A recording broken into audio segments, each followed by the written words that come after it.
가정교육도 제대로 못 받은 애가 우리 집안에 들어와서 되는 일이 하나도 없어. 시어머니의 목소리는 날카로운 비수처럼 심장에 박혔습니다. 어머니 제발 뱃속의 아이만은 생각해 주세요. 차가운 거실 바닥에 무릎을 꿇고 애원했지만 돌아온 것은 경멸이 가득한 눈빛뿐이었습니다.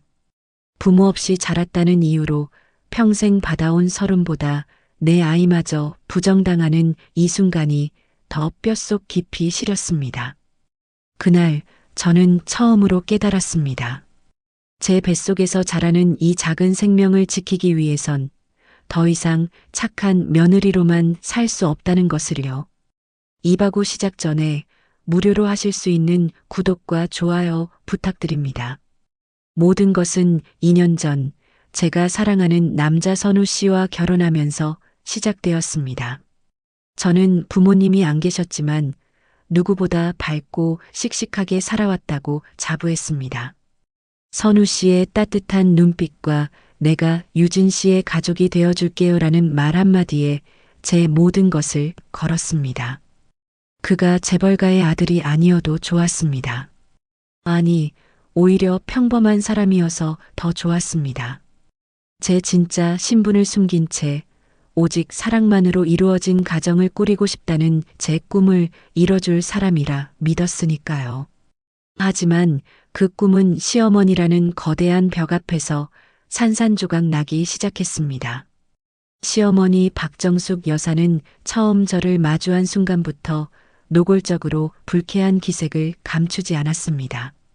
중소기업을 운영하는 남편 덕에 사모님 소리를 들으며 살아온 그녀에게 부모도 없고 내세울 것 하나 없는 저는 눈엣 가시 같은 존재였을 겁니다. 선우, 너는 눈이 어떻게 된 거니? 하다 어디서 이런 애를 데려와. 상견례 자리에서 대놓고 던진 그 말은 시작에 불과했습니다. 결혼 후 시어머니의 집으로 들어간 첫날부터 지옥은 문을 열었습니다. 그녀는 제게 며느리라고 부르거나 그냥 얘라고 불렀습니다. 제 이름 한유진이 불리는 날은 집안에 무슨 큰 잘못이 터졌을 때뿐이었습니다. 남들 눈에는 번듯한 서울 근교의 2층 주택이었지만 제게 이 집은 숨막히는 감옥과도 같았습니다. 아침 6시면 어김없이 시어머니의 날카로운 목소리가 방문을 뚫고 들어왔습니다. 며느리는 아직도 자니? 해가 중천에 떴다. 만삭의 몸을 이끌고 부엌으로 나가면 싱크대에는 어젯밤 손님들이 다녀간 흔적인 설거지거리가 산더미처럼 쌓여 있었습니다. 허리를 굽힐 때마다 뱃속의 아이가 비명을 지르는 듯 했지만 저는 이를 악물고 고무장갑을 꼈습니다. 제가 할 수 있는 것은 순종뿐이었습니다. 그래야만 남편 선우 씨의 얼굴에 그늘이 지지 않을 테니까요. 그래야만 언젠가 시어머니도 제 진심을 알아주실 거라 믿었으니까요. 어휴, 그릇 닦는 폼 좀 봐라. 배운 게 없으니 저 모양이지. 등 뒤에서 들려오는 비수 같은 말에도 저는 묵묵히 그릇을 닦았습니다. 괜찮아, 유진아. 괜찮아. 아이를 위해서라도 참아야 해. 주문처럼 되뇌는 말들이 귓가에 맴돌았습니다. 그날도 그랬습니다. 시어머니의 오랜 친구분들이 집에 놀러 온 날이었습니다. 저는 아침부터 허리 한번 펴지 못하고 온갖 음식과 다과를 준비했습니다. 뻐근한 허리를 두드리며 마지막 과일 접시를 내어가자 거실에서는 화기애애한 웃음소리가 넘쳐 흘렀습니다. 어머, 박사모. 며느리 인물이 훤하네. 어디 집안 따님이야? 한 친구분의 칭찬에 시어머니의 얼굴이 순간 굳어지는 것을 보았습니다. 그녀는 헛기침을 한번 하더니 저를 위아래로 훑어보며 입을 열었습니다. 인물만 훤하면 뭐해요? 근본이 없는데. 순간 거실의 모든 소음이 멎는 듯 했습니다. 친구분들의 시선이 일제히 제게로 쏠렸습니다. 얼굴이 화끈거려 불타는 것 같았습니다. 어머, 그게 무슨 말이야? 말 그대로지. 부모 없이 자란 애야. 그러니 뭘 보고 배웠겠어. 내가 하나부터 열까지 다 가르치느라 아주 늙는다. 늙어. 시어머니는 마치 대단한 짐이라도 짊어진 사람처럼 한숨을 내쉬었습니다. 제 손에 들린 과일 접시가 위태롭게 떨렸습니다. 눈물이 핑 돌았지만 입술을 꽉 깨물며 참아냈습니다. 여기서 울면 지는 것이다. 여기서 무너지면 저 여자의 말이 사실이 되는 것이다. 죄송합니다. 아직 부족한 점이 많습니다. 저는 기어들어가는 목소리로 사과하며 조용히 거실을 빠져나왔습니다. 부엌 구석에 웅크리고 앉아 소리 없이 눈물을 삼켰습니다. 서러움이 파도처럼 밀려와 숨을 쉴 수가 없었습니다. 부모님이 계시지 않은 것이 내 잘못은 아니지 않습니까? 사랑하는 사람을 만나 가정을 꾸린 게 이토록 큰 죄가 되는 것입니까? 한참을 울고 있을 때 부엌 문이 조용히 열리고 남편 선우 씨가 들어왔습니다.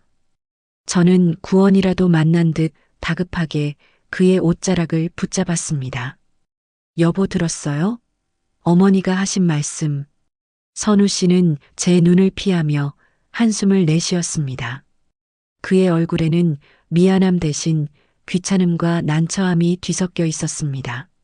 엄마가 원래 말씀이 좀 직설적이시잖아. 그냥 한 귀로 듣고 한 귀로 흘려. 뭘 그런 걸 마음에 담아둬. 어떻게 마음에 담아두지 않을 수가 있어요. 사람들 앞에서 나를 없는 사람 취급하셨다고요. 당신 아내를. 그럼 어떡해. 손님들 계신데 내가 엄마한테 화라도 내. 그럼 집안 분위기만 험악해지지. 당신이 조금만 참으면 모두가 편하잖아. 모두가 편하다는 말. 그 모두 속에 저는 포함되어 있지 않았습니다. 남편의 입에서 나온 그 말은 시어머니의 어떤 폭언보다도 제 가슴을 후벼 팠습니다. 아, 이 남자는 내 편이 아니구나. 이 남자는 나를 지켜줄 힘도 의지도 없구나. 절망감이 온몸을 휘감았습니다. 그날 이후 저는 기대를 버렸습니다. 남편에게도 이 지옥 같은 시집살이가 언젠가 끝날 것이라는 헛된 희망에게도 오직 뱃속에서 꿈틀대는 작은 생명만이 제가 버텨야 할 유일한 이유가 되었습니다. 하루는 몸이 너무 좋지 않아 아침에 조금 늦게 일어난 적이 있습니다. 방문을 열고 나가자 시어머니가 팔짱을 낀 채 저를 기다리고 있었습니다. 아주 상전이 따로 없구나. 이 집이 내 호텔이야? 죄송해요, 어머니. 어젯밤부터 속이 좋지 않아서. 핑계는 내 아비 어미가 그렇게 가르치던 없어서 못 배웠겠구나. 또다시 부모님을 들먹이는 말에 참았던 우라가 치밀어 올랐습니다. 어머니, 저희 부모님을 그런 식으로 말씀하지 말아주세요. 제 반항에 시어머니의 눈이 동그랗게 커졌습니다. 곧이어 그녀의 손이 허공을 갈랐고 짝 하는 소리와 함께 제 뺨이 불타는 듯 뜨거워졌습니다. 이게 어디서 눈을 똑바로 뜨고 대들어. 고아 주제에 누가 데려와 준 것만으로도 감지덕지해야지. 휘청거리는 몸을 겨우 가누며 터져나오는 울음을 삼켰습니다. 맞은 뺨보다 고아라는 단어가 제 심장을 난도질했습니다. 이 집에서 저는 사람이 아니었습니다. 그저 부모 없다는 이유만으로 어떤 멸시와 모욕도 감수해야 하는 존재일 뿐이었습니다. 밤늦게 돌아온 선우 씨에게 퉁퉁 부은 뺨을 보여주며 하소연했지만 그는 피곤하다는 말만 되풀이하며 자리를 피했습니다. 그 싸늘한 등 뒤로 제 마지막 기대마저 바스라져 내리는 소리가 들렸습니다. 그렇게 하루하루를 버텨냈습니다. 배는 점점 불러왔고 아이가 태어날 날도 머지 않았습니다. 저는 뱃속의 아이에게 매일같이 속삭였습니다. 아가야, 조금만 참자. 엄마가 꼭 지켜줄게. 이 세상 누구보다 행복하게 해줄게. 하지만 시어머니는 제 마지막 희망마저 짓밟으려 했습니다. 그녀의 광기는 제가 상상할 수 있는 최악의 방향으로 치닫고 있었습니다. 아이가 태어나면 모든 것이 나아질 거라는 제 믿음이 얼마나 어리석고 순진한 착각이었는지 저는 곧 뼈저리게 깨닫게 될 운명이었습니다. 제가 유일하게 마음을 둘 수 있었던 것은 창가에 놓인 작은 원목 책상이었습니다. 결혼 전 아르바이트를 몇 달씩 해가며 번 돈으로 장만한 제 첫 가구였습니다. 그 위에 작은 화분을 올려두고 뱃속 아이를 위한 뜨개질을 할 때면 지옥 같은 이 집에서도 잠시나마 숨을 쉴 수 있었습니다. 그 책상만이 온전히 제 것이었고 제 지난 시간의 땀과 노력을 증명해주는 유일한 흔적이었습니다. 그날 아침 시어머니는 웬일인지 외출 준비를 서두르며 제게 말했습니다. 오늘 집안 대청소 좀 해야겠다. 며느래 너는 안방이랑 건넌방 가구들 먼지 좀 닦고 거실은 내가 사람 불렀으니 신경 꺼라. 평소 같으면 사람 부를 돈이 아깝다며 제게 온갖 일을 시켰을 사람이 웬일인가 싶었지만 저는 아무 의심 없이 고개를 끄덕였습니다. 그저 만삭의 저를 조금이나마 배려해주는 것이라 아주 잠시, 아주 어리석게도 그렇게 믿었습니다. 시어머니가 나가고 저는 걸레를 들고 안방으로 향했습니다. 꼼꼼하게 장식장 위를 닦고 침대 밑까지 쓸어내며 뱃속 아이에게 말을 걸었습니다. 아가야, 할머니가 그래도 엄마 힘들까봐 사람도 불러주시네. 우리 아가 태어나면 조금은 달라지시겠지? 헛된 희망이 연기처럼 피어올랐습니다. 청소를 마치고 제 방으로 돌아온 순간 저는 제 눈을 의심했습니다. 방 한쪽 늘 그 자리에 있어야 할 제 원목 책상과 작은 의자, 그리고 옆에 두었던 아담한 3단 서랍장이 감쪽같이 사라져 있었습니다. 마치 처음부터 그곳에 아무것도 없었다는 듯 덩그러니 빈 공간만이 저를 맞이했습니다. 순간 심장이 쿵 하고 바닥으로 떨어지는 기분이었습니다. 제가 잘못 본 것일까요? 혹시 시어머니께서 거실로 잠시 옮겨두신 걸까요? 떨리는 다리를 이끌고 온 집안을 헤집고 다녔지만 제 가구들의 흔적은 어디에도 없었습니다. 싸늘한 불안감이 등줄기를 타고 흘렀습니다. 그때 현관문이 열리고 시어머니가 콧노래를 부르며 들어섰습니다. 그녀의 손에는 제가 한 번도 본 적 없는 번쩍이는 금장 로고가 박힌 고급 가죽 가방이 들려 있었습니다. 어머니, 다녀오셨어요? 그런데 혹시 제 방에 있던 책상이랑 서랍장 어디로 갔는지 아세요? 제 물음에 시어머니는 들고 있던 명품 가방을 소파 위에 툭 던지며 귀찮다는 듯 대꾸했습니다. 아, 그거 내가 치웠다. 네, 치우셨다니요? 어디로요? 어디긴 어디야. 낡아 빠진 것들 자리만 차지하길래 고물상 불렀지. 마침 대청소하는 김에 같이 처리해버렸어.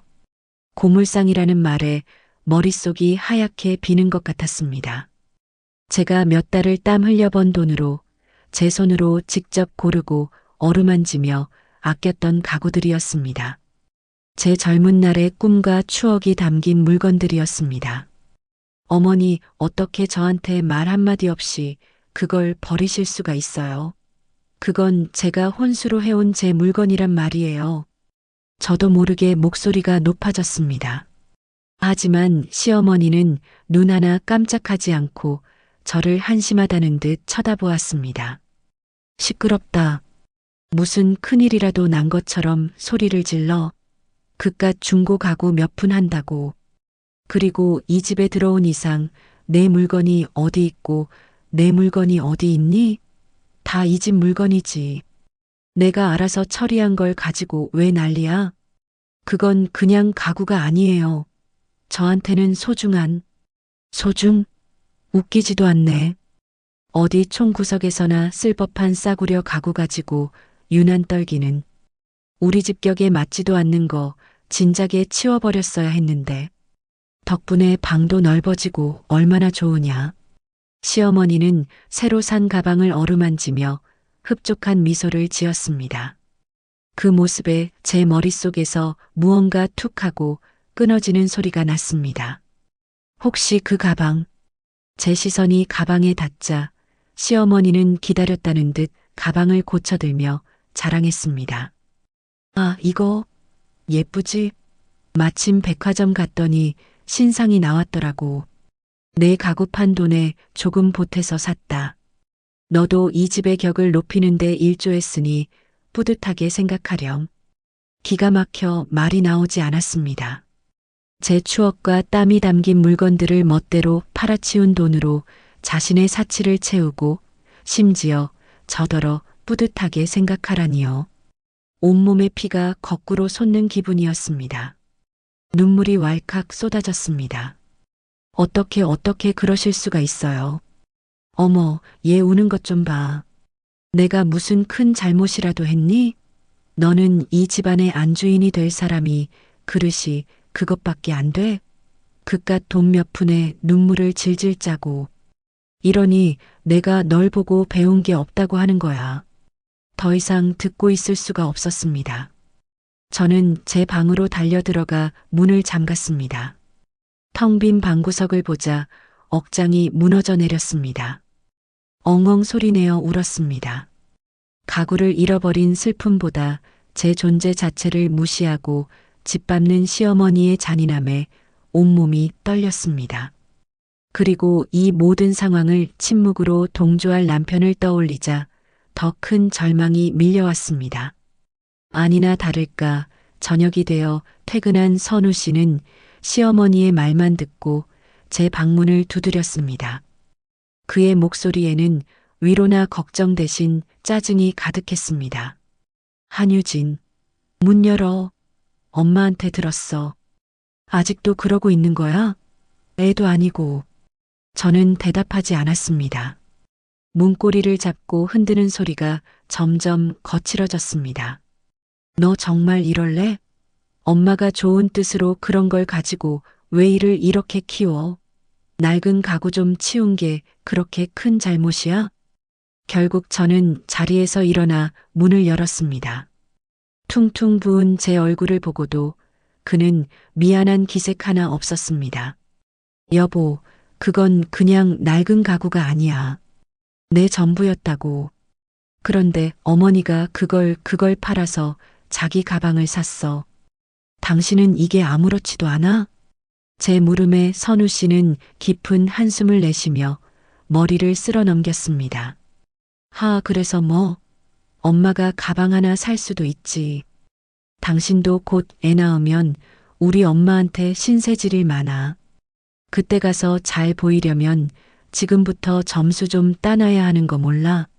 그냥 좋게 넘어가. 당신이 조금만 참으면 될 일을 왜 이렇게 유난이야? 내가 참으라고? 당신 아내가 받아온 혼수를 당신 어머니가 마음대로 팔아치웠는데 그걸 참으라고? 당신 눈에는 내가 유난 떠는 걸로 보여? 그럼 아니야? 우리 집 돈 아니었으면 당신이 그런 가구라도 해올 수 있었겠어? 엄마 말대로 다 이 집 물건이야. 엄마가 필요해서 좀 썼다는데 며느리가 돼서 그것도 이해 못 해줘? 그의 입에서 나온 말은 시어머니가 뱉은 말보다 더 날카로운 칼이 되어 제 심장을 찔렀습니다. 이 남자는 처음부터 끝까지 제 편이 아니었습니다. 그의 세상에서는 언제나 어머니가 먼저였고 저는 그저 그 평화를 위해 희생해야 하는 존재일 뿐이었습니다. 됐어, 그만해. 힘없이 내뱉는 제 말에 선우 씨는 오히려 화를 냈습니다. 그래, 됐다. 나도 너랑 말 섞기 피곤하다. 알아서 해. 괜히 엄마 속만 더 긁지 말고. 그는 그렇게 말하고는 뒤돌아서 거실로 나가버렸습니다. 저는 텅 빈 복도에 홀로 서서 멀어지는 그의 뒷모습을 망연자실하게 바라보았습니다. 남편이라는 이름의 마지막 동아줄이 끊어지는 순간이었습니다. 다시 방으로 돌아와 차가운 벽에 등을 기댔습니다. 눈물조차 나오지 않았습니다. 마음 한구석, 아주 작은 불씨처럼 남아있던 희망이 완전히 꺼져버린 자리에 차가운 잿더미만이 가득했습니다. 저는 가만히 제 배를 감싸 안았습니다. 아가야, 미안해. 엄마가 너무 약했지. 하지만 이제 아니야. 널 위해서라도 엄마는 더 이상 울지 않을 거야. 텅 빈 방구석을 채우는 것은 더 이상 눈물이 아니었습니다. 그보다 더 차갑고 단단한 어떤 결심이었습니다. 이 지옥에서, 이 모멸감 속에서 내 아이를 지켜낼 방법은 오직 하나뿐이라는 것을 저는 서서히 깨닫고 있었습니다. 남편에 대한 마지막 기대를 접은 후 저는 제 마음의 문을 굳게 닫았습니다. 시어머니의 비난과 남편의 외면은 이제 무뎌진 칼날처럼 느껴졌습니다. 더 이상 상처받지 않기 위해 저는 이 집에서 유령처럼 살기로 했습니다. 꼭 필요한 말이 아니면 입을 열지 않았고 눈에 띄지 않게 조용히 움직였습니다. 제 세상은 오직 점점 불러오는 배와 그 안에서 자라나는 작은 생명뿐이었습니다. 아이의 예정일이 다가올수록 시어머니의 히스테리는 극에 달했습니다. 그녀의 날카로운 시선은 이제 제게서 제 배로 옮겨가 있었습니다. 마치 제 뱃속의 아이가 자신의 영역을 침범한 흉물이라도 되는 것처럼 굴었습니다. 어느 날 저녁 소파에 앉아 귤을 까먹던 시어머니가 무심하게 툭 하고 한마디 던졌습니다. 참 이상해. 우리 선우는 어릴 때부터 입이 짧아서 과일은 쳐다도 안 봤는데 넌 어쩜 그렇게 과일을 달고 사니? 누굴 닮아 그런 거니? 아, 닮을 부모가 없어서 알 수가 없겠구나. 그 말은 제 심장을 향해 던져진 돌멩이 같았습니다. 이전 같았으면 가슴이 무너져 내렸겠지만 이제는 그저 무표정하게 그녀를 바라볼 뿐이었습니다. 제 침묵이 마음에 들지 않았는지 그녀는 더욱 악랄한 말을 쏟아내기 시작했습니다. 뱃속에 있는 건 누굴 닮았을까 몰라. 어미가 저 모양이니 근본도 모르는 애가 태어나서 우리 집안 대를 잇는다고 생각하면 아주 소름이 끼친다, 소름이 끼쳐. 근본도 모르는 애. 그 말이 제 뱃속의 아이를 향하는 순간 닫혔던 제 마음의 문이 부서지는 소리가 났습니다.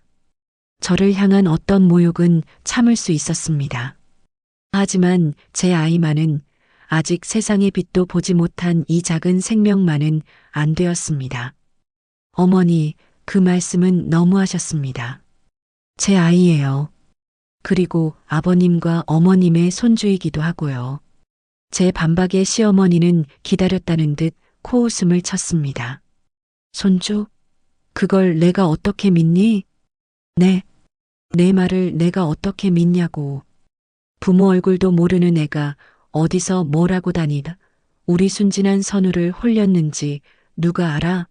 내 뱃속에 있는 게 정말 우리 집안 핏줄이라는 증거라도 있니? 순간 숨이 턱 하고 막혔습니다.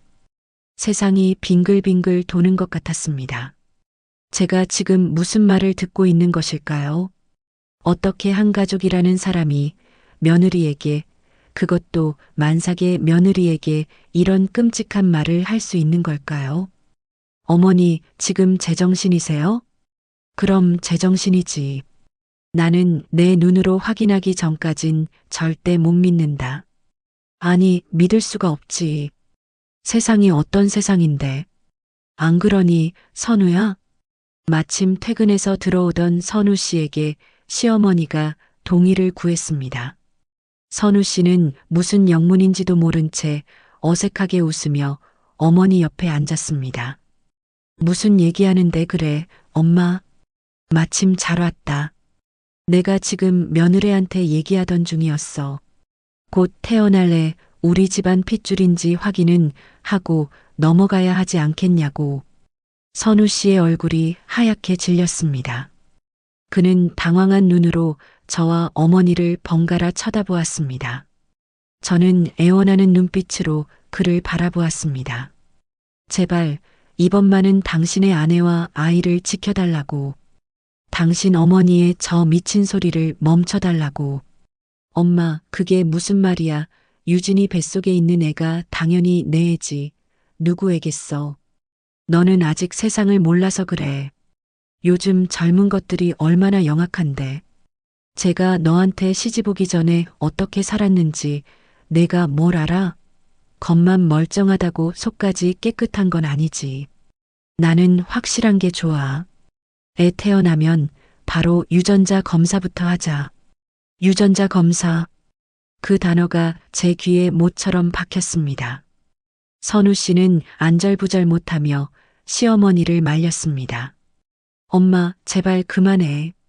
말도 안 되는 소리 하지 마. 말도 안 되는 소리? 나는 내 아들, 내 집안 지키려고 하는 소리야. 내가 이렇게 물러터졌으니 저런 애한테 붙잡혀서 사는 거다. 내 아버지 회사, 이 집, 전부 다 누구 것이 될지도 모르는 판국에. 시어머니의 광기 어린 외침에 선우 씨는 결국 입을 다물었습니다. 그는 더 이상 아무 말도 하지 못하고 고개를 숙였습니다. 그 침묵은 제게 사형 선고나 다름없었습니다. 이 남자는 또다시 가장 결정적인 순간에 저를 버렸습니다. 세상이 무너져 내리는 기분이었습니다. 아랫배가 싸르르 아파오기 시작했습니다.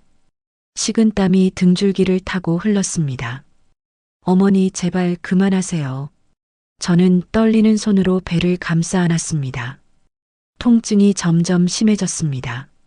하지만 시어머니는 멈추지 않았습니다. 오히려 제 고통을 즐기는 듯한 잔인한 미소를 지으며 말을 이었습니다. 왜 찔리는 거라도 있니? 떳떳하면 검사 못 받을 이유가 없지. 나는 내 손주가 될 아이의 아비가 누군지는 확실히 알아야겠다. 그게 내 핏줄에 대한 예의지. 그 말을 끝으로 저는 다리 사이로 뜨거운 무언가가 울컥 하고 쏟아지는 것을 느꼈습니다.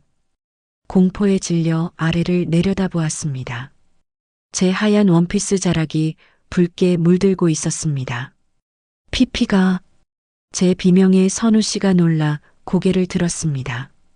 바닥으로 뚝뚝 떨어지는 핏방울을 보고 그의 얼굴이 사색이 되었습니다. 유진아, 너 괜찮아.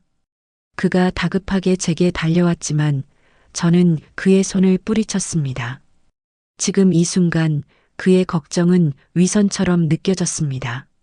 만지지 마, 당신도 똑같아. 시어머니조차 당황한 듯 굳어 있었습니다. 하지만 그녀의 입에서는 사과나 걱정 대신 더욱 끔찍한 말이 흘러나왔습니다. 어머머, 저것 봐. 연기하는 거 아니야? 내가 뭐 틀린 말 했다고 저렇게 유난을 떨어? 아랫배의 통증이 칼로 애는 듯 극심해졌습니다. 눈앞이 캄캄해지고 숨을 쉴 수가 없었습니다. 저는 힘없이 바닥으로 쓰러지며 의식을 잃었습니다. 마지막으로 제 눈에 들어온 것은 여전히 저를 의심의 눈초리로 쳐다보는 시어머니의 잔인한 얼굴과 어쩔 줄 몰라 하며 발만 동동 구르는 남편의 무력한 모습이었습니다. 차렸을 때 저는 병원 침대 위에 누워 있었습니다. 코끝을 찌르는 소독약 냄새에 여기가 어디인지 실감할 수 있었습니다. 가장 먼저 떠오른 것은 뱃속의 아이였습니다. 저는 미친 듯이 제 배를 더듬었습니다. 다행히 배는 여전히 불러 있었습니다. 아가. 눈물이 비오듯 쏟아졌습니다. 그때 병실 문이 열리고 의사가 들어왔습니다. 산모님, 정신이 드세요? 다행히 아이는 무사합니다. 하지만 스트레스로 인한 조상기가 심하니 절대 안정을 취하셔야 합니다. 조금만 늦었으면 정말 큰일 날 뻔했습니다. 아이기 무사하다는 말에 안도의 한숨을 내쉬었습니다. 하지만 그 안도감도 잠시 제 마음속에는 시어머니에 대한 지울 수 없는 증오와 분노가 들끓기 시작했습니다. 그녀는 제 아이를 죽일 뻔했습니다. 아니, 그녀는 이미 제 영혼을 죽였습니다. 며칠 후 저는 병원에서 퇴원했습니다. 선우 씨가 저를 데리러 왔지만 저는 그와 눈도 마주치지 않았습니다. 차 안에서는 숨막히는 침묵만이 흘렀습니다. 집에 도착하자 시어머니가 거실 소파에 앉아 저를 기다리고 있었습니다. 그녀의 얼굴에는 미안함이나 죄책감 따위는 조금도 찾아볼 수 없었습니다. 오히려 귀찮은 일이 해결되었다는 듯한 표정이었습니다. 제게 닥쳐올 또 다른 지옥을 예감하며 저는 말없이 현관문을 열고 들어섰습니다. 그녀가 저를 향해 어떤 칼날을 휘두를지 저는 상상조차 할 수 없었습니다. 하지만 한 가지는 분명했습니다. 저는 더 이상 예전의 한유진이 아니었습니다. 제 안에 무언가는 이미 죽었고 그 자리에는 아이를 지켜야 한다는 본능과 지독한 복수심만이 남아 있었습니다. 그날의 피는 제 연약했던 마음의 마지막 흔적이었을지도 모릅니다. 꾀병 부리지 마라. 병원에서 돌아와 현관문을 들어서는 제게 시어머니가 던진 첫마디였습니다. 아이를 잃을 뻔한 충격과 공포로 창백해진 제 얼굴을 보고도 그녀의 목소리에는 일말의 동정심조차 없었습니다. 그녀에게 저는 며느리도 뱃속 아이의 어미도 아니었습니다. 그저 자신의 심기를 거스르는 귀찮고 하찮은 존재, 이제는 거짓 연기로 동정심을 유발하려는 혐오스러운 존재일 뿐이었습니다. 저는 아무 대꾸도 하지 않고 제 방으로 향했습니다. 의사는 제게 절대적인 안정을 취하라고 조금이라도 무리하면 아이가 위험할 수 있다고 신신당부했지만 이 집에서 안정이라는 단어는 사치이자 금기어였습니다.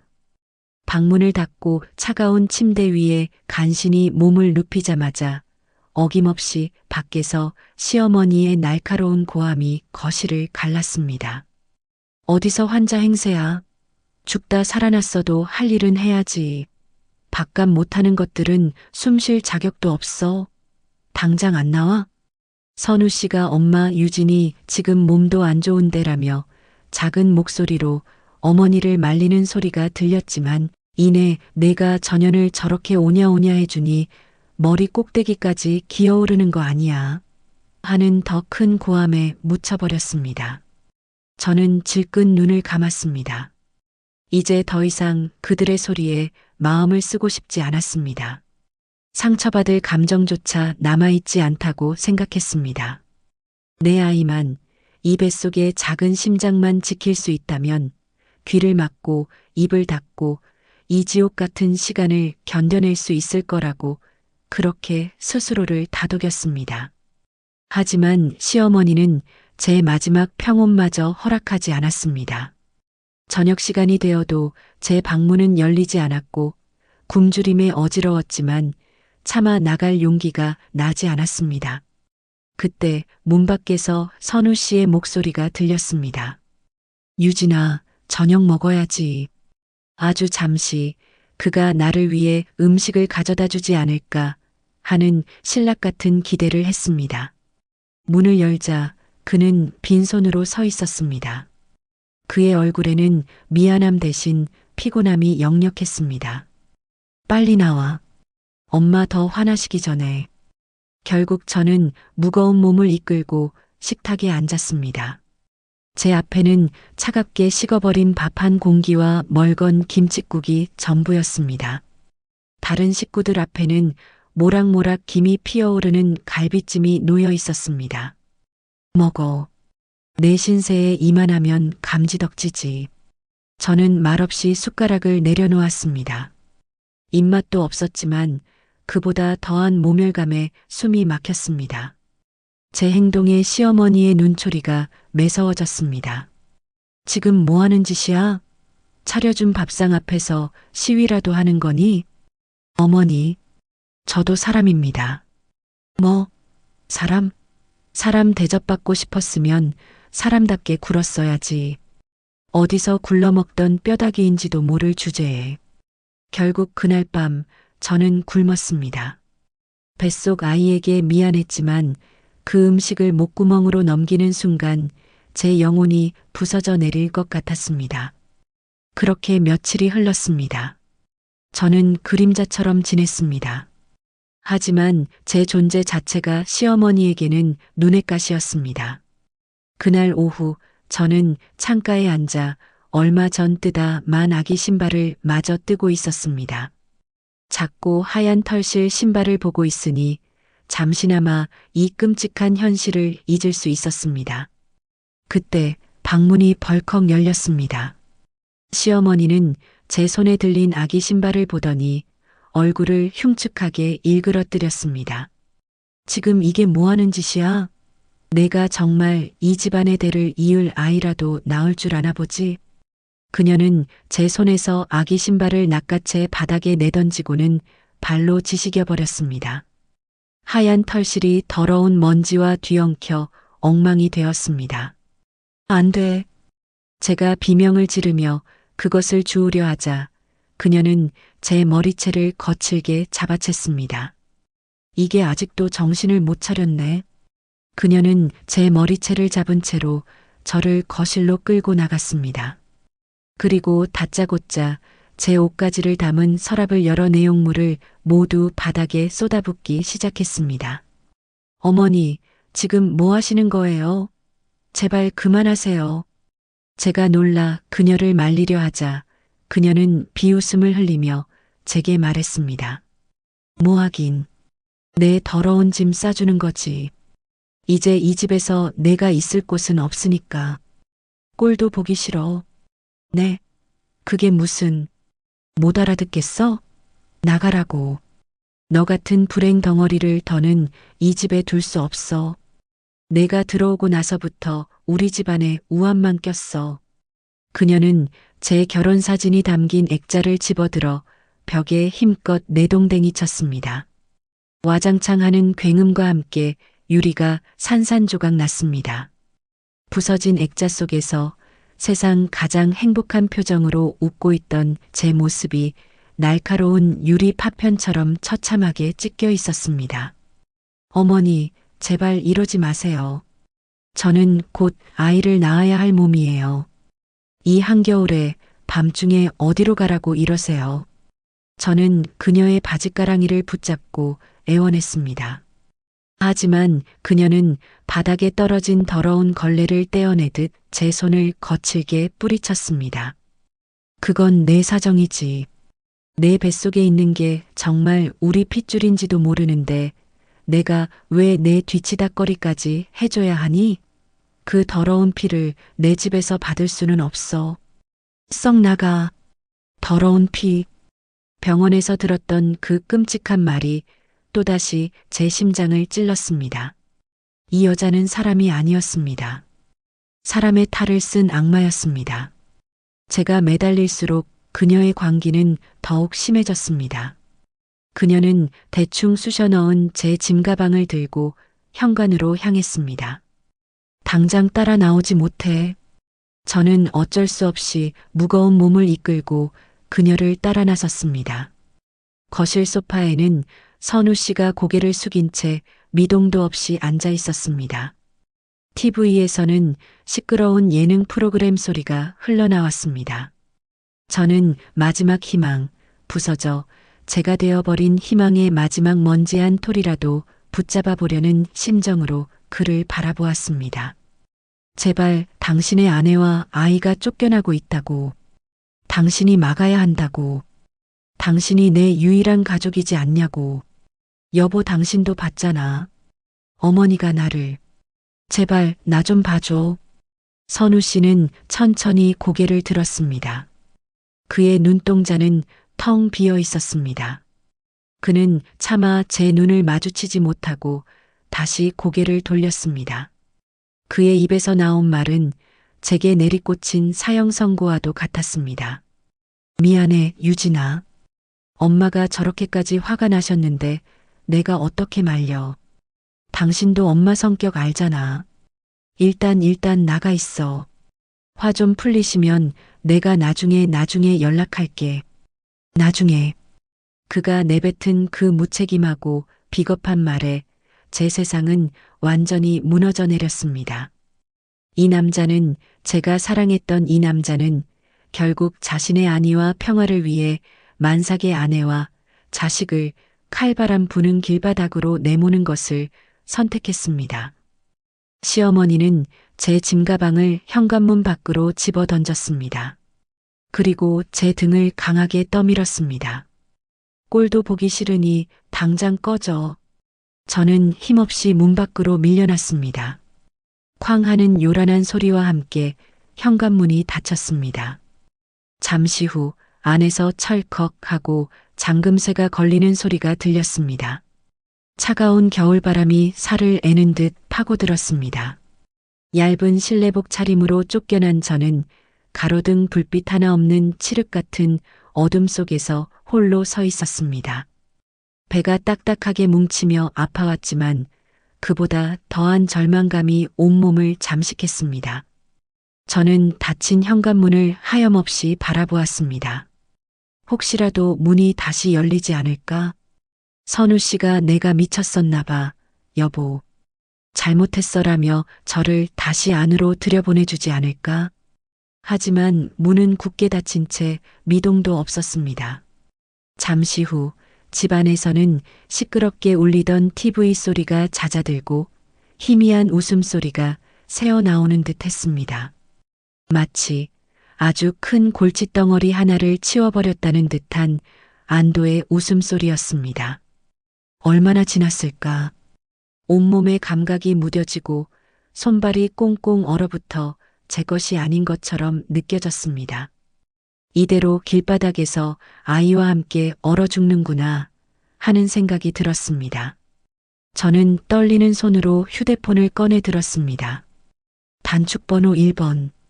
그것은 제 마지막 희망이자 과거와의 완전한 단절을 의미하는 버튼이었습니다. 제 자존심, 제 신념, 평범한 사랑을 위해 모든 것을 버렸던 제 과거를 모두 내려놓고 저는 그 번호를 길게 눌렀습니다.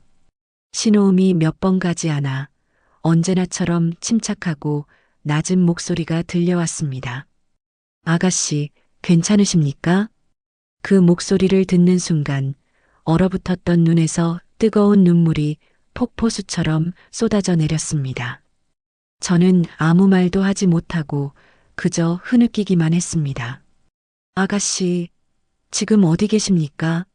무슨 일 있으신 겁니까? 전화기 너머로 김 비서님의 다급한 목소리가 들려왔습니다. 저는 겨우 입을 열어 이 지옥 같은 집의 주소를 말했습니다. 김 비서님, 저 좀 살려주세요. 그 말을 끝으로 저는 정신을 잃고 차가운 시멘트 바닥으로 쓰러졌습니다. 매서운 겨울바람이 제 뺨을 스쳐 지나갔습니다. 어둠 저편에서 여러 대의 자동차 헤드라이트 불빛이 번개처럼 이쪽을 향해 다가오는 것 같았습니다. 그것이 제가 기억하는 마지막 장면이었습니다. 정신을 잃기 직전 보았던 헤드라이트 불빛은 환상이 아니었습니다. 제가 눈을 떴을 때 제 몸은 차갑고 딱딱한 시멘트 바닥이 아닌 부드러운 가죽 시트 위에 뉘어 있었습니다. 익숙한 소독약 냄새 대신 은은한 방향제 향기가 코끝을 맴돌았습니다. 희미한 시야 속으로 운전석에 앉은 김 비서님의 단단한 옆모습과 걱정이 가득한 눈으로 저를 내려다보는 비서실 소속 여직원의 얼굴이 보였습니다. 아가씨, 정신이 드십니까? 김 비서님의 목소리에 안도감과 함께 지난 몇 시간 동안 겪었던 지옥 같은 일들이 한꺼번에 밀려왔습니다. 시어머니의 폭언, 남편의 외면, 한겨울밤의 추위와 공포, 그리고 그 모든 것을 견뎌야 했던 뱃속의 아이. 눈물이 다시 왈칵 쏟아졌습니다. 비서님, 저 어떻게 해요? 여직원이 따뜻한 담요로 제 몸을 감싸주며 조용히 등을 토닥여 주었습니다. 김 비서님은 백미러로 제 상태를 살피며 낮고 단호한 목소리로 말했습니다. 걱정 마십시오, 아가씨. 이제 다 괜찮습니다. 회장님께는 이미 보고 드렸습니다. 지금 유성그룹 산하의 VIP 병원으로 가고 있습니다. 회장님, 까마득하게 잊고 지냈던, 아니, 잊으려고 애썼던 단어였습니다. 평범한 사랑을 꿈꾸며 제 발로 걸어 나왔던 그 화려한 세계. 하지만 그 세계만이 지금 저와 제 아이를 지켜줄 수 있는 유일한 동아줄이었습니다. 차가 부드럽게 출발했습니다. 저는 차창 밖으로 빠르게 멀어지는 그 집을, 제가 한때 가정이라 믿었던 그 지옥을 무표정하게 바라보았습니다. 창문에 비친 제 모습은 낯설기만 했습니다. 눈물과 먼지로 범벅이 된 초라한 행색이었지만 제 눈동자 속에는 이전에는 볼 수 없었던 차갑고 단단한 불꽃이 타오르고 있었습니다. 한편 집안의 박정숙과 김선우는 바깥의 소란에 잠이 깬 상태였습니다. 처음에는 그저 동네를 지나가는 차 소리려니 했습니다. 하지만 여러 대의 고급 세단이 경광등도 없이 조용하지만 신속하게 집 앞을 에워싸고 검은 정장을 입은 남자들이 일사불란하게 움직이는 것을 보고는 심상치 않은 일임을 직감했습니다. 여보, 밖에 저거 뭐야? 무슨 일 났어? 박정숙이 불안한 목소리로 커튼을 살짝 걷고 밖을 내다보며 말했습니다. 그녀의 눈에 들어온 것은 영화에서나 볼 법한 광경이었습니다. 여러 명의 건장한 남자들이 쓰러져 있는 유진을 들것에 조심스럽게 옮기고 그 옆에서 누군가 극진하게 그녀를 보살피는 모습이었습니다. 저거 며느리 아니야? 제가 왜 저기 있어? 그리고 저 사람들은 다 누구야? 선우 역시 창가로 다가가 밖을 내다보았습니다. 그의 눈이 경악으로 커졌습니다. 길바닥에 쓰러져 있던 아내가 최고급 세단의 뒷좌석으로 옮겨지고 그 주변을 에워싼 남자들은 한눈에 봐도 평범한 사람들이 아니었습니다. 마치 VIP를 경호하는 전문 요원들처럼 보였습니다. 엄마 저 차 저거 최고급 외제차 아니야? 우리나라에 몇 대 없는 차인데. 선우가 떨리는 목소리로 말했습니다. 박정숙은 아들의 말은 들리지도 않는다는 듯 유진이 실린 차가 미끄러지듯 동네를 빠져나가는 모습을 멍하니 바라보았습니다. 대체 무슨 일이야? 전현이 어디서 저런 사람들을 알아? 혹시 사채라도 쓴 거 아니야? 박정숙은 애써 자신을 합리화하려 했지만 심장은 걷잡을 수 없이 불안하게 뛰기 시작했습니다. 방금 전까지만 해도 제 손으로 직접 내쫓은 부모도 없고 돈도 없는 고아 며느리의 모습과는 너무도 다른 광경이었습니다. 선우 역시 마찬가지였습니다. 그는 자신이 방금 길바닥으로 내몬 아내의 모습 위로 방금 전에 극진한 대우를 받던 낯선 여인의 모습을 겹쳐보며 혼란에 빠졌습니다. 불안한 예감이 그의 등골을 서늘하게 만들었습니다. 그들이 혼란과 불안에 떨고 있을 무렵 저는 병원 최상층에 위치한 VIP 병실에 도착했습니다. 모든 의료진이 저를 위해 대기하고 있었고 산부인과 최고 권위자라는 의사가 제 상태를 살폈습니다. 다행히 아이에게는 큰 이상이 없다는 진단을 받고 나서야 저는 겨우 안도의 숨을 내쉴 수 있었습니다. 따뜻한 물로 몸을 씻고 부드러운 환자복으로 갈아입고 침대에 눕자 김 비서님이 조용히 병실로 들어왔습니다. 그의 손에는 따뜻한 죽이 들려 있었습니다.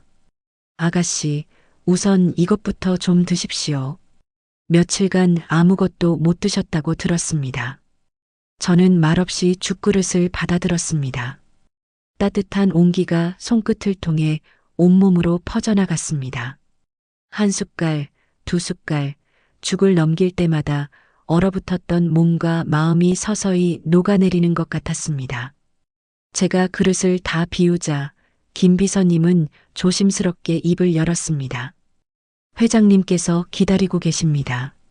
심장이 철렁 내려앉았습니다. 올 것이 왔다는 생각이 들었습니다. 저는 고개를 끄덕였습니다. 김 비서님은 저를 휠체어에 태워 병실 옆에 마련된 특별 접견실로 안내했습니다. 문이 열리고 방 안으로 들어서는 순간 저는 숨을 멈췄습니다. 통유리창 너머로 서울의 야경이 펼쳐진 넓은 방 한가운데 백발이 성성한 노신사가 지팡이를 짚은 채 저를 바라보고 있었습니다. 대한민국 재계에 살아있는 신화, 유성그룹의 유연덕 회장. 바로 제 할아버지였습니다. 2년 만에 마주한 할아버지의 얼굴에는 깊은 주름이 더 늘어 있었습니다. 하지만 형형하게 빛나는 눈빛만은 여전했습니다. 그 눈빛에는 저를 향한 안타까움과 그리움, 그리고 이 모든 상황을 만든 자들에 대한 지독한 분노가 이글거리고 있었습니다. 유진아, 내 손녀.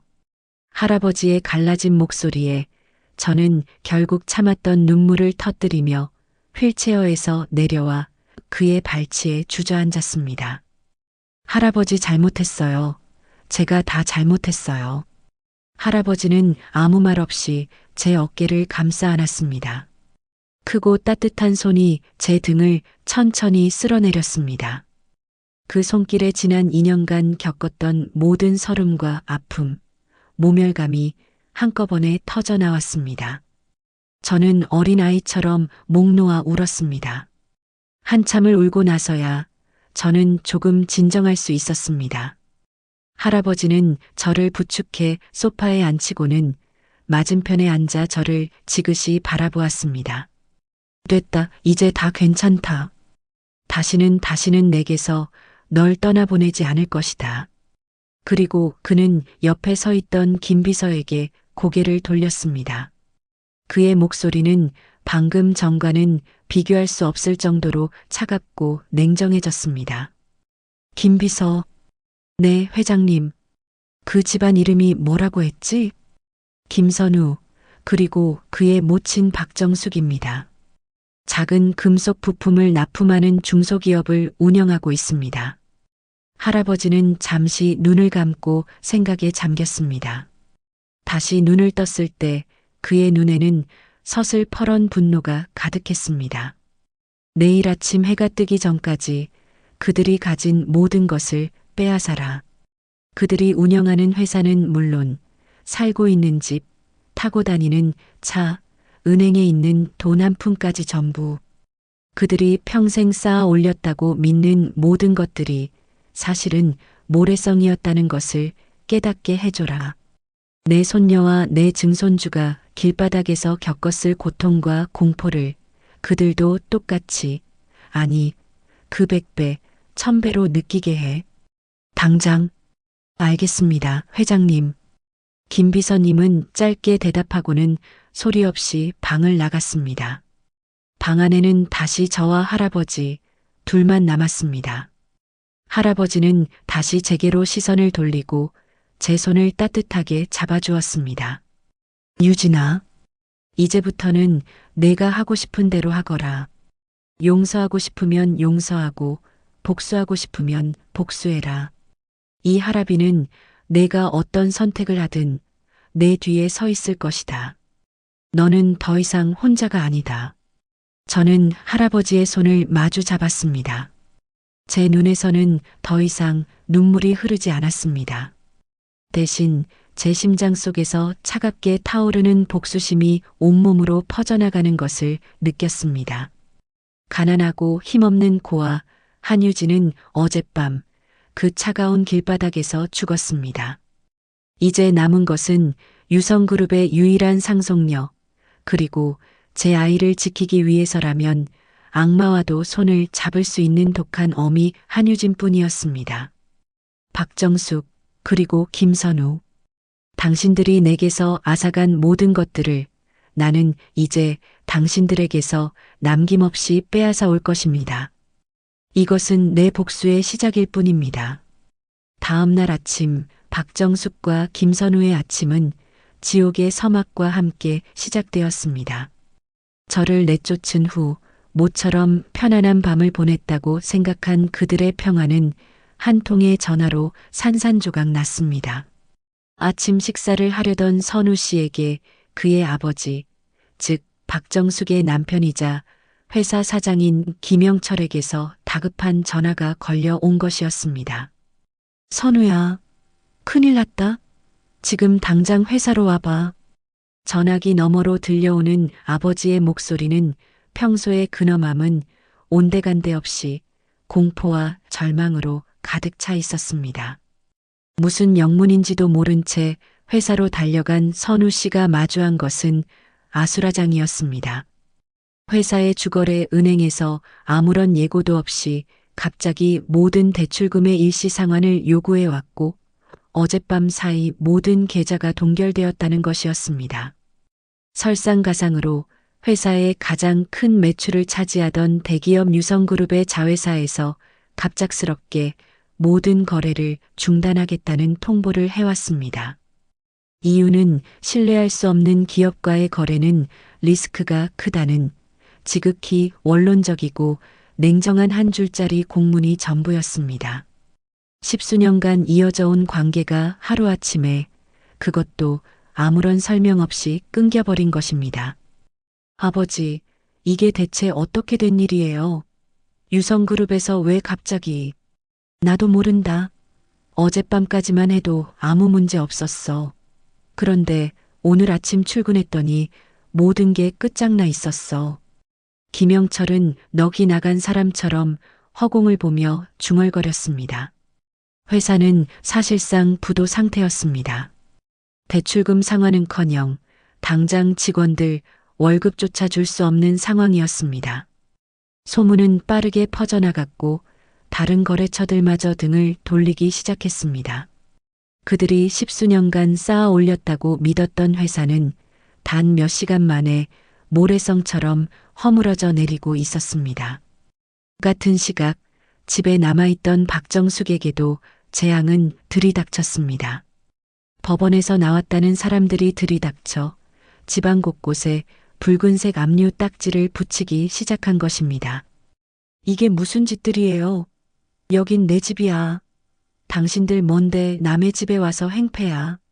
박정숙이 머리를 풀어헤치고 악을 쓰며 달려들었지만 법원 집행관은 차가운 표정으로 서류를 내밀었습니다. 김영철 씨 소유의 모든 자산에 대한 가압류 결정이 내려졌습니다. 운영하시던 회사의 부도로 인해 담보로 잡혀있던 이 집을 포함한 모든 부동산과 동산이 압류됩니다. 부도라니. 우리 회사가 왜 부도가 나? 말도 안 돼.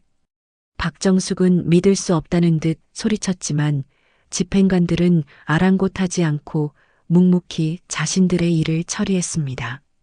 그녀가 아끼던 고급 소파에도 이탈리아에서 직수입했다며 자랑하던 대리석 식탁에도 그리고 어제 갓 사온 번쩍이는 명품 가방에도 예외 없이 붉은 딱지가 붙었습니다. 그녀가 자신의 격을 증명한다고 믿었던 모든 것들이 한순간에 팔아치워야 할 물건으로 전락했습니다.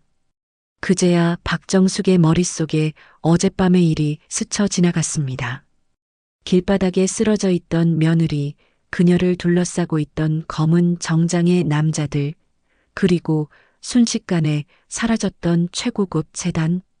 설마 했던 불안감이 현실이 되어 그녀의 목을 조여왔습니다. 그년 짓이야. 박정숙은 미친 사람처럼 중얼거리며 밖으로 뛰쳐나갔습니다. 하지만 그녀를 기다리는 것은 아무것도 없었습니다. 그녀는 그제야 깨달았습니다. 자신이 얼마나 어리석고 무지했는지를.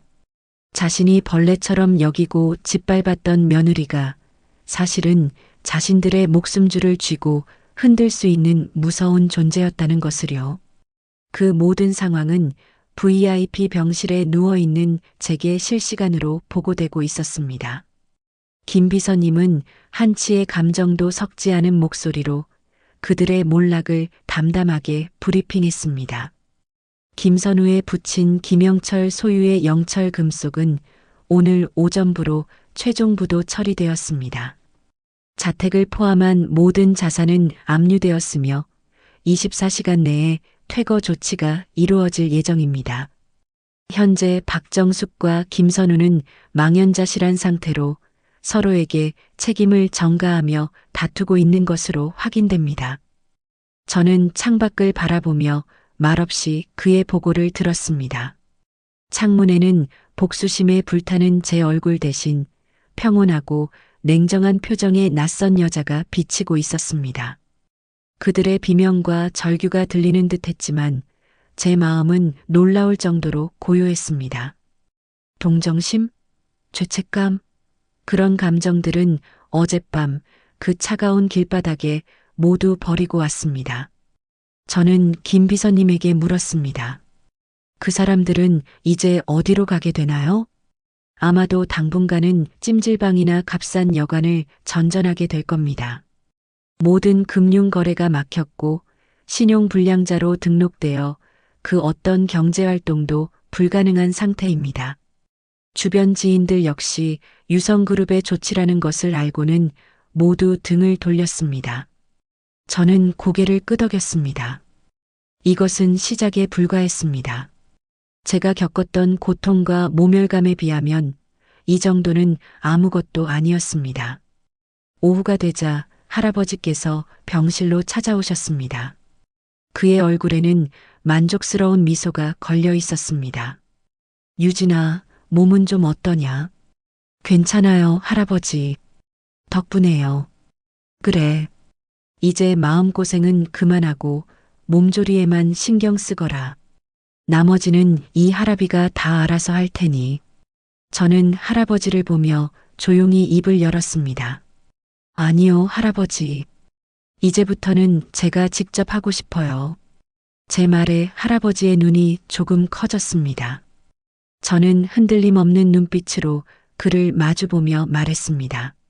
지난 2년간 저는 제 이름도 제 인생도 없이 살았어요. 하지만 이제는 아니에요. 한유진으로 그리고 제 아이의 엄마로 제 손으로 직접 모든 것을 끝내고 싶어요.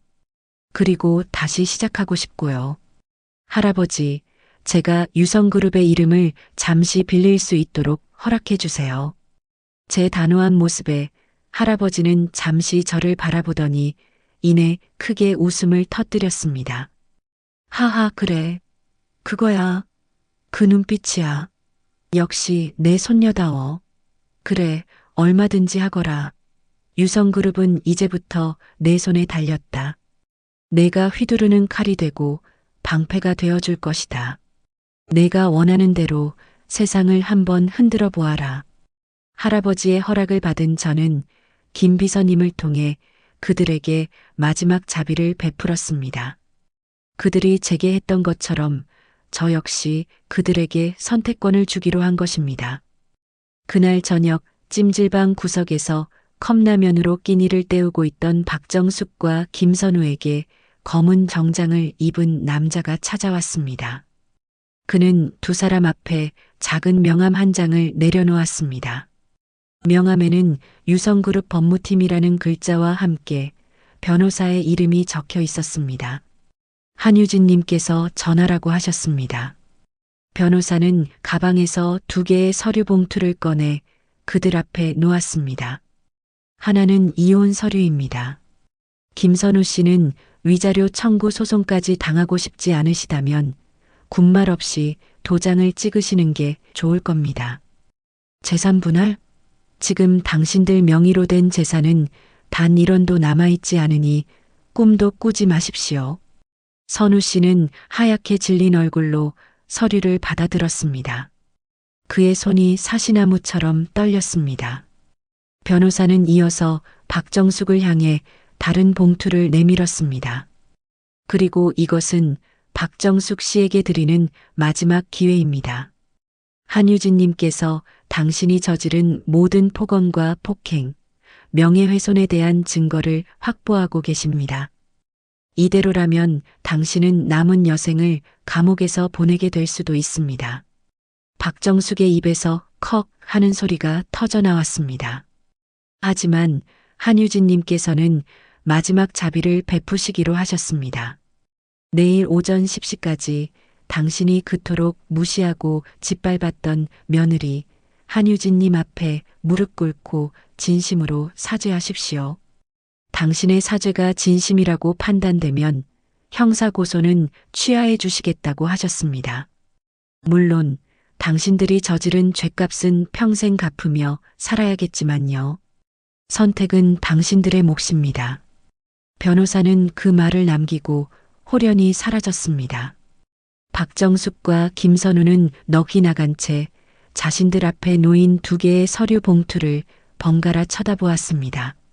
하루아침에 천국에서 지옥으로 떨어진 그들은 이제야 자신들이 건드린 상대가 누구였는지, 그리고 자신들이 어떤 대가를 치르게 될 것인지를 뼈저리게 깨닫고 있었습니다.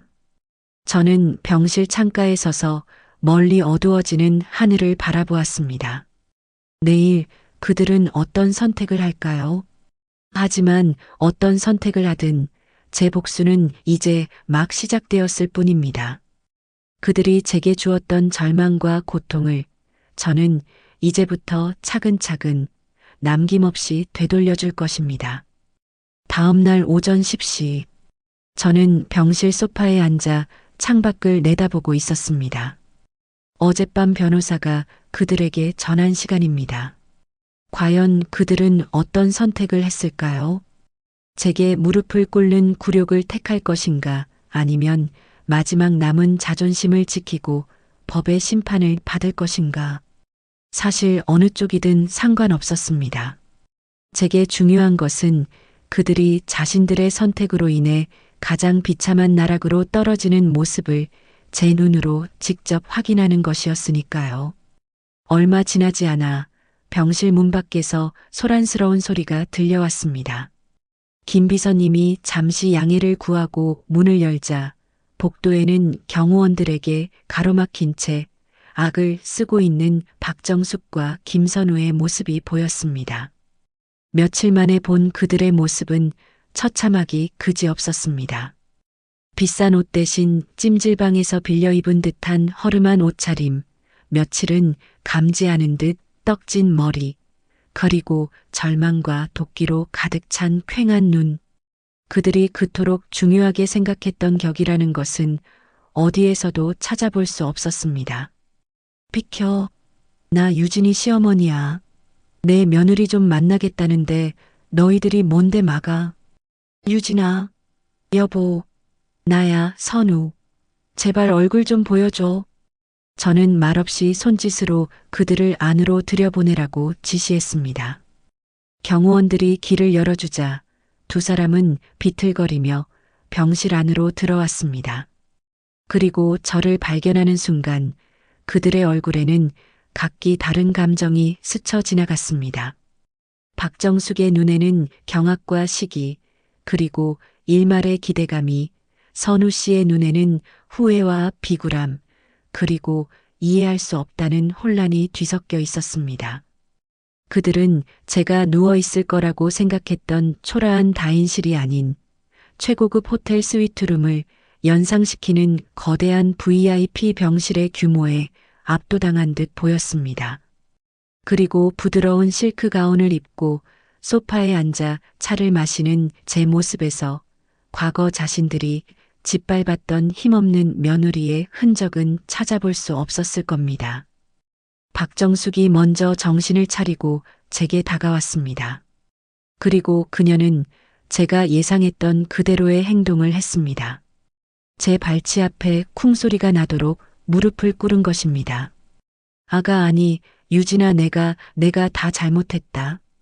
이 늙은이가 정신이 나가서 귀한 사람을 못 알아보고 내가 죽을 죄를 졌어. 제발 용서해다오. 그녀는 바닥에 머리를 찌우며 눈물을 쏟아냈습니다.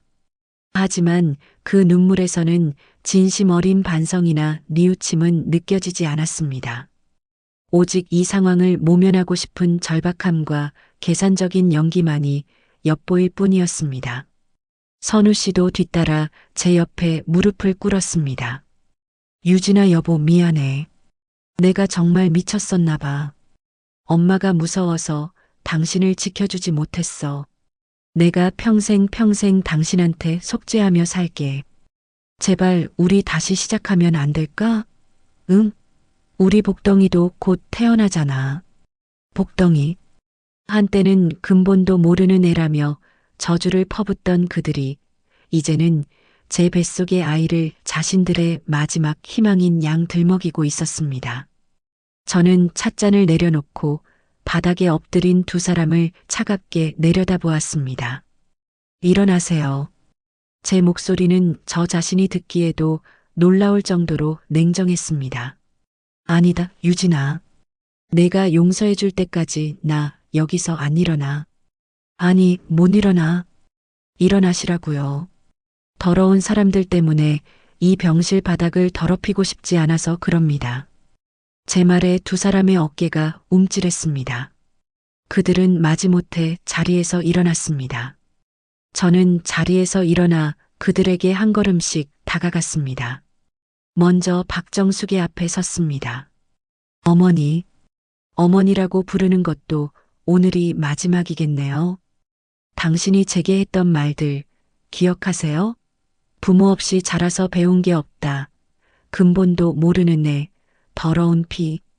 당신이 뱉은 그 모든 말들이 매일 밤 비수가 되어 제 심장을 찔렀습니다. 제가 길바닥에서 얼어 죽을 뻔했을 때 당신은 집안에서 웃고 있었죠? 박정숙은 아무 말도 하지 못하고 입술만 파르르 떨었습니다. 저는 그녀를 지나쳐 선우 씨의 앞에 섰습니다. 한때 제가 세상 전부라고 믿었던 남자였습니다. 그리고 당신, 김선우 씨. 당신은 나중에 연락할게라고 했죠. 당신의 그 나중이라는 시간 속에서 당신 아내와 아이는 죽어가고 있었습니다. 당신은 방관자가 아니에요. 당신은 당신 어머니와 똑같은 가해자입니다. 아니, 나를 사랑한다고 속삭였던 당신이 더 잔인하고 비겁한 사람이죠. 유진아, 제발 내가 정말 잘못했어. 그가 제 손을 잡으려 했지만 저는 벌레라도 닿은 듯 차갑게 뿌리쳤습니다. 그 더러운 손으로 저와 제 아이를 만지지 마세요. 당신들에게 기회를 주겠다고 했던 건 진심 어린 사과를 기대했기 때문이 아니에요. 당신들이 얼마나 비굴하고 이기적인 인간들인지 내 눈으로 직접 확인하고 싶었을 뿐입니다. 그리고 당신들은 내 기대를 조금도 저버리지 않았네요. 저는 다시 소파로 돌아와 앉았습니다. 그리고 옆에 대기하고 있던 변호사에게 눈짓을 했습니다. 변호사는 준비해온 서류를 그들 앞에 내밀었습니다. 이혼 서류에 도장 찍으세요. 김선우 씨. 위자료는 당신이 평생 벌어도 갚지 못할 금액으로 청구할 겁니다. 물론 당신은 갚을 능력이 없겠죠. 상관없어요. 당신이 평생 가난과 절망 속에서 허덕이는 것, 그게 바로 제가 원하는 위자료니까요. 그리고 박정숙 씨, 당신에 대한 고소는 취하하지 않겠습니다. 당신은 법의 심판을 받게 될 겁니다. 당신이 그토록 자랑스러워하던 아들, 그 아들의 인생을 당신 손으로 직접 망가뜨린 기분이 어떤지 감옥 안에서 평생 곱씹으며 사시길 바랍니다. 제 말에 박정숙의 얼굴이 하얗게 질리다 못해 시퍼렇게 변했습니다. 그녀는 갑자기 제게 달려들며 악을 썼습니다. 이 악독한 년, 내가 어떻게 우리한테 이럴 수가 있어. 우리가 너한테 어떻게 했는데. 하지만 그녀의 손이 제게 닿기도 전에 양옆에 서 있던 경호원들에게 제압당했습니다. 그녀는 짐승처럼 울부짖으며 발버둥 쳤습니다. 내가 너를 가만두지 않을 거야. 너 같은 건 세상에 태어나지 말았어야 했어. 저는 그 모습을 무표정하게 바라보며 마지막 말을 건넸습니다. 가족은 상처를 주지 않죠. 당신들은 단 한 번도 내 가족이었던 적이 없습니다. 이제 당신들이 있을 곳으로 돌아가세요. 당신들이 나를 밀어넣었던 그 지옥으로요. 경호원들은 울부짖는 박정숙과 넋이 나간 김선우를 끌고 병실 밖으로 나갔습니다. 복도 끝으로 그들의 비명과 저주가 멀어져 갔습니다. 시끄러웠던 병실에 다시 정적이 찾아왔습니다. 저는 가만히 제 배를 감싸 안았습니다. 뱃속의 아이가 부드럽게 움직이는 것이 느껴졌습니다. 길고 길었던 악몽이 드디어 끝났습니다. 며칠 후 저는 할아버지와 함께 병원을 나섰습니다. 수많은 기자들이 병원 입구에 몰려와 플래시를 터뜨렸지만 저는 더 이상 두렵지 않았습니다. 유성그룹의 유일한 상속녀 한유진의 공식적인 첫 등장이었습니다. 저는 카메라를 향해 당당하게 고개를 들었습니다. 제 곁에는 저를 지켜줄 든든한 할아버지가 있었고 제 뱃속에는 제가 지켜야 할 소중한 생명이 있었습니다. 지옥 같았던 과거와의 완전한 결별, 그리고 엄마로서 또 다른 한유진으로서의 새로운 삶이 시작되는 순간이었습니다. 이제 남은 것은 이 아이를 세상 가장 행복한 아이로 키우는 것, 그리고 다시는 그 누구도 우리를 얕보거나 상처 주지 못하도록 누구보다 강해지는 것뿐이었습니다. 그들이 제 인생에서 먼지처럼 완전히 사라진 후 제게는 비로소 온전한 평화가 찾아왔습니다. 할아버지의 극진한 보살핌 속에서 저는 오직 제 몸과 뱃속의 아이에게만 집중할 수 있었습니다. 유성그룹의 최고 의료팀은 제 곁을 24시간 지켰고 대통령 주치의 출신의 영양사들이 매일 제 식단을 섬세하게 관리했습니다. 과거 차가운 밥과 멀건 김칫국으로 끼니를 때우며 눈칫밥을 먹던 나날들이 아득한 전생의 일처럼 느껴졌습니다. 몸이 편안해지자 꽁꽁 얼어붙었던 마음에도 새로운 싹이 돋아나기 시작했습니다. 지독한 복수심으로 가득 차 시커멓게 타버린 줄 알았던 제 마음 한편에 곧 태어날 아이에 대한 설렘과 따스한 기대가 샘물처럼 솟아났습니다. 저는 할아버지의 서재를 가득 채운 두꺼운 경영 서적들 대신 알록달록한 그림이 그려진 육아 서적들을 읽기 시작했습니다. 서툰 솜씨로 다시 아기 옷을 뜨개질하고 아이의 정서에 좋다는 클래식 음악을 골라 조용히 틀어놓았습니다. 밤이면 조명이 은은한 방 안에서 부드러운 오일을 손에 발라 배를 마사지하며 아이에게 말을 걸었습니다. 아가야, 세상은 무섭고 차가운 곳만은 아니란다. 봐, 널 사랑해주고 기다리는 사람들이 이렇게 많아. 그러니 아무 걱정 말고 건강하게만 태어나 주렴. 나머지는 엄마가 다 알아서 할게. 그 누구도 널 함부로 대하지 못하게, 세상 그 무엇도 너를 슬프게 하지 못하게, 엄마가 세상에서 가장 강하고 지혜로운 사람이 되어줄게. 그렇게 평화로운 시간이 흘러 마침내 예정일이 되었습니다. 길고 힘겨운 진통의 시간을 이겨낸 끝에 저는 마침내 제 아이를 품에 안을 수 있었습니다. 세상을 떠나갈 듯한 우렁찬 울음소리와 함께 제 품에 안긴 작고 따뜻한 생명. 그 경이로운 순간 세상의 모든 소음이 사라지고 오직 아이의 힘찬 심장 소리만이 제 우주를 가득 채웠습니다.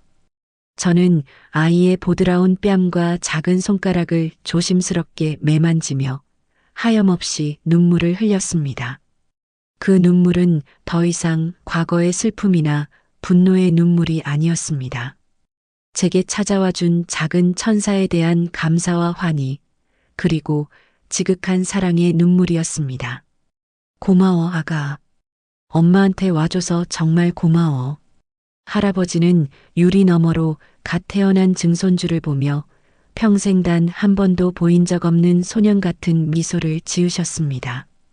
그는 제 손을 꼭 잡으며 갈라진 목소리로 말씀하셨습니다.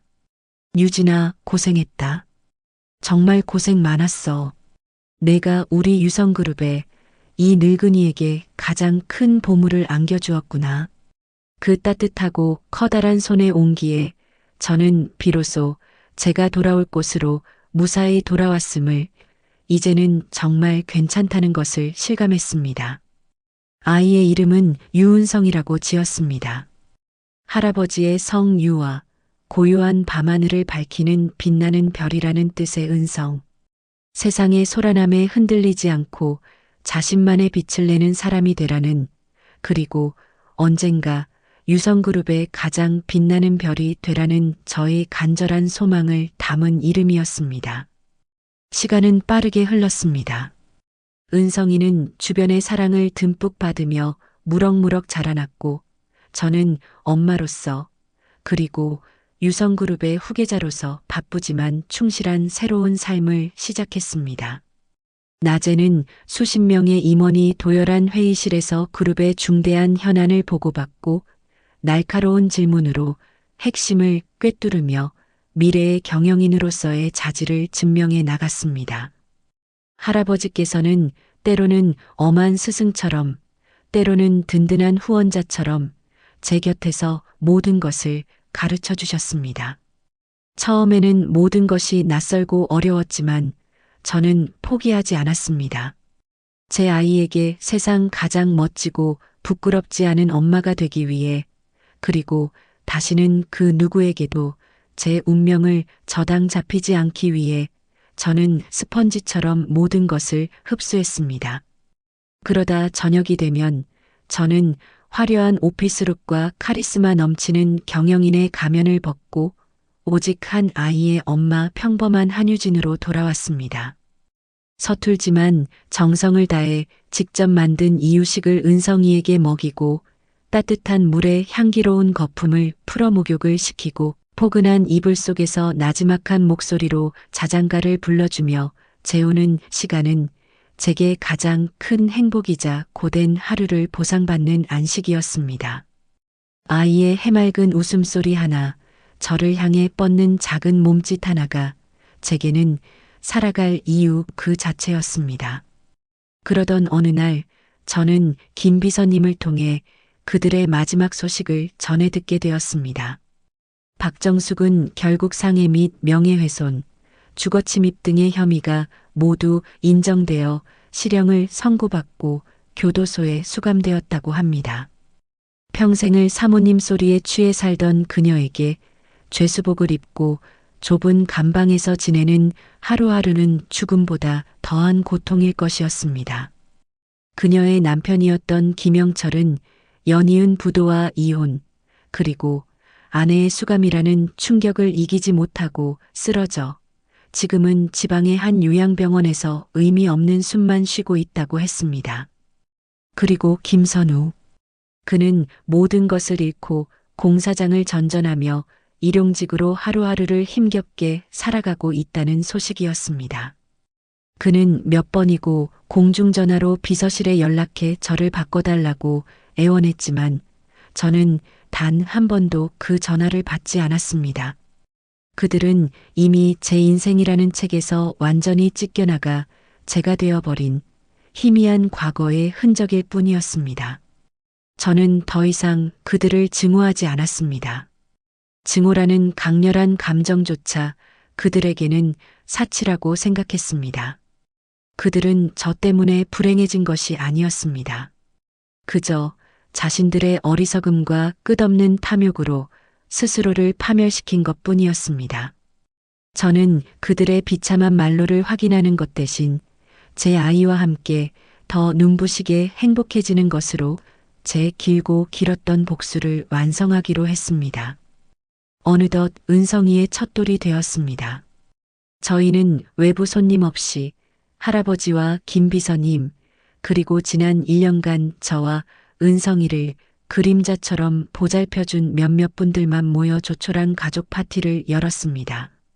생일 축하합니다라는 노래와 함께 촛불이 켜진 케이크 앞에서 은성이는 제 품에 안겨 까르르 웃으며 작은 손으로 박수를 쳤습니다. 저는 그 작고 사랑스러운 얼굴에 입을 맞추며 조용히 속삭였습니다. 은성아, 생일 축하해. 엄마 아들로 태어나줘서 정말 고마워. 그 순간 지난 시간들이 파노라마처럼 제 눈앞을 스쳐 지나갔습니다. 사랑이라 믿었던 남자의 차가운 배신, 지옥 같았던 시집살이의 나날, 한겨울밤, 길바닥에 내팽개쳐졌던 칠흑 같은 절망의 순간들, 그리고 그 모든 것을 이겨내고 지금 제 품에 보석처럼 안겨있는 이 작은 생명. 저는 은성이를 더욱 굳게 끌어안았습니다. 이 아이를 위해서라면 저는 정말이지 무엇이든 할 수 있었습니다. 과거의 끔찍했던 상처는 저를 무너뜨린 것이 아니라 오히려 저를 그 어떤 강철보다도 단단하고 강하게 만들었습니다. 파티가 끝나고 저는 깊이 잠든 은성이를 안고 펜트하우스의 넓은 테라스로 나갔습니다. 밤하늘에는 마치 보석을 쏟아부은 듯 별들이 가득했고 서울의 화려한 야경이 발 아래 바다처럼 펼쳐져 있었습니다. 차가운 밤 공기가 오히려 복잡했던 머릿속을 맑게 씻어주는 듯 했습니다. 저는 잠든 아이의 보드라운 볼에 제 뺨을 가만히 비볐습니다. 작고 고른 숨소리가 세상 그 어떤 음악보다도 평화롭고 아름답게 들렸습니다. 아가, 보고 있니? 저 반짝이는 무수한 불빛들. 언젠가 내가 저 세상을 이끌어갈 거야. 하지만 그 전까지는 엄마가 너의 가장 단단하고 튼튼한 방패가 되어줄게. 다시는 그 누구도, 그 무엇도 우리를 상처 주지 못하도록 엄마가 아주 강해질게. 제 독백을 들었는지 은성이가 잠결에 희미하게 베넷짓을 하며 미소를 지었습니다. 그 천사 같은 미소 하나에 제 세상은 다시 한번 완벽하게 완성되었습니다. 그날 찢어졌던 제 결혼 사진은 다시 붙이지 않았습니다. 제 과거의 흔적들은 모두 상자 깊숙한 곳에 넣어 봉인했습니다. 하지만 이제 괜찮습니다. 제 옆에는 그 어떤 과거의 상처보다도 더 소중하고 눈부시게 빛나는 제 아들이 있으니까요. 제 인생의 이막은 바로 이 아이와 함께 이제 막 시작되었을 뿐입니다. 여러분이라면 만약 제 상황이었다면 어떤 선택을 하셨을까요? 용서 혹은 복수? 무엇이 정답인지는 저도 아직 모릅니다. 하지만 한 가지 확실한 것은 진정한 복수는 그들을 파멸시키는 것이 아니라 내가 더 행복해지는 것이라는 사실입니다. 그리고 저는 제 아들과 함께 세상에서 가장 행복한 사람이 될 것입니다. 제 이야기는 여기서 끝이 나지만 저와 제 아들의 진짜 이야기는 지금부터 시작입니다. 오늘의 이바구는 여기까지입니다. 이 이야기를 지켜봐 주신 여러분께 묻고 싶습니다. 여러분의 삶에도 혹독한 겨울이 찾아온 적이 있나요? 모든 것을 포기하고 싶었던 순간이 있었나요? 그렇다면 기억해 주세요. 가장 어두운 밤이 지나야 새벽이 오고 가장 추운 겨울을 이겨내야 비로소 따스한 봄을 맞이할 수 있다는 것을요. 지금 이 순간에도 힘든 겨울을 보내고 있을 또 다른 한유진들에게 따스한 봄날이 오기를 바랍니다.